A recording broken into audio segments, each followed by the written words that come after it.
tentang pedoman bimbingan konseling. Layanan bimbingan konseling ini dilakukan oleh seorang ahli, yaitu seorang yang profesional yang berstandarkan akademik S1 yang berjurusankan BK itu sendiri. Ada apa fungsi daripada bimbingan konseling itu? Fungsinya adalah bimbingan atau konseling bagian daripada integral dari pendidikan adalah berusaha untuk memfasilitasi dan memandirikan peserta didik. Kita berupaya untuk memandirikan atau berupaya untuk memberikan seorang siswa dan santri itu agar mereka bisa berpikir secara mandiri dalam rangka tercapainya perkembangan dan utuh dan optimal. Yang kedua, guru BK itu sendiri, guru bimbingan konseling adalah pendidikan berkualifikasi akademik minimal sarjana pendidikan S1 dalam bimbingan konseling dan memiliki kompetensi di bidang bimbingan konseling itu sendiri. Dan fungsi dan tujuan bimbingan konseling ini ada berapa poin yang sudah saya lengkari, ada 4 poin yang sudah saya lengkari di sini. Yang pertama adalah pemahaman, yaitu membantu konselor agar memiliki pemahaman yang lebih baik terhadap dirinya dan lingkungannya, sama yang seperti sebelumnya. Kita berusaha memberi pemahaman yang mendalam kepada seorang konselor, kepada siswa dan murid, agar memiliki pemahaman yang lebih baik terhadap diri mereka sendiri dan melangkah kepada lingkungan mereka, sehingga mereka bisa menentukan studi belajar mereka. Seperti yang saya temukan di beberapa hal, ini pengalaman hidup. Ketika saya bertemu dengan seorang santri yang berumur sekitar 13 tahun, mereka itu sudah bisa menentukan target studi mereka. Mereka tahu diri mereka siapa, tugas mereka apa. 3 tahun ke depan saya harus bisa menyelesaikan ini, 4 tahun ke depan sudah bisa menyelesaikan. Saya rasa mereka sudah tahu diri mereka sendiri, sudah tahu apa pendidikan mereka, sudah tahu apa dicapai mereka. Orang seperti ini saya rasakan hanya sedikit bumbu yang kita berikan, yaitu pengarahan yang agar mereka tetap istiqomah. Itu tugas daripada BK itu. Yang kedua adalah kita melakukan pencegahan. Pencegahan yaitu membantu peserta didik atau konseli dalam mengantisipasi berbagai kemungkinan timbulnya masalah.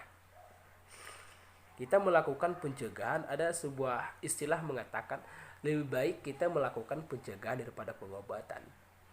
Tapi ketika anak sudah bermasalah, ya kita harus mau tidak mau harus beri mereka itu bimbingan, agar kita bimbingin mereka agar mereka ke depannya bisa lebih baik lagi ya.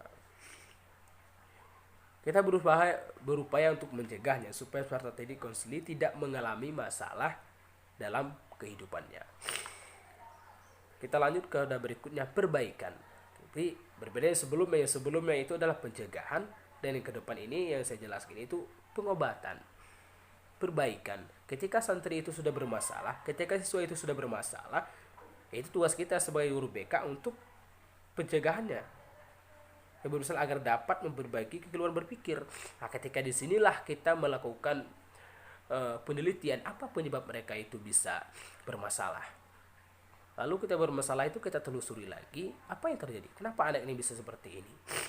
Maka ketika itu kita memberikan pemahaman kepada mereka, apa yang mereka lakukan ini sudah salah, agar mereka bisa berpikir secara optimal lagi, ya kan, berpikir bahwa saya lakukan yang salah. Nah, akhirnya seorang siswa santri ini kembali kepada koridornya. Lanjut yang keempat. Yang keempat ini adalah pemeliharaan, yaitu membantu peserta didik atau konseli supaya dapat menjaga kondisi pribadi yang sehat dan normal, mempertahankan situasi kondusif yang tercipta dalam dirinya. Jadi yang ini adalah ketika santri itu sudah baik, ketika siswa itu sudah bisa menentukan arah studinya, Berarti bagaimana kita bisa menjaga mereka itu tetap selalu optimal. Kalau diistilahkan dalam bahasa agamanya itu adalah istiqomah. Nah, ini tugas kita sebagai guru BK. Jangan sampai anak yang baik ini lagi, anak yang sudah katakan kondisinya sangat kondusif, mereka keluar daripada koridornya, lalu bermasalah lagi. Nah, ini tugas guru BK itu kita harus menjaga anak yang baik ini tetap selalu kondusif dan istiqomah. Dan tujuan layanan bimbingan konseling itu sendiri adalah tujuan umum layanan bimbingan konseling adalah membantu peserta didik agar dapat mencapai kematangan, kemandirian dalam kehidupan serta menjalankan tugas-tugas perkembangan yang mencakup aspek pribadi, sosial, belajar, karir secara utuh dan optimal.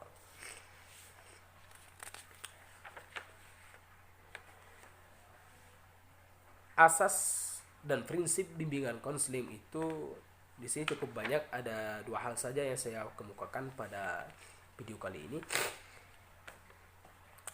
Yang pertama adalah asas kemandirian, yaitu asas layanan konselor atau guru bimbingan konseling yang merujuk pada tujuan agar peserta didik, konsli atau siswa atau santri mampu mengambil keputusan pribadi, sosial, belajar, dan karir secara mandiri. Sama yang seperti saya jelaskan sebelumnya.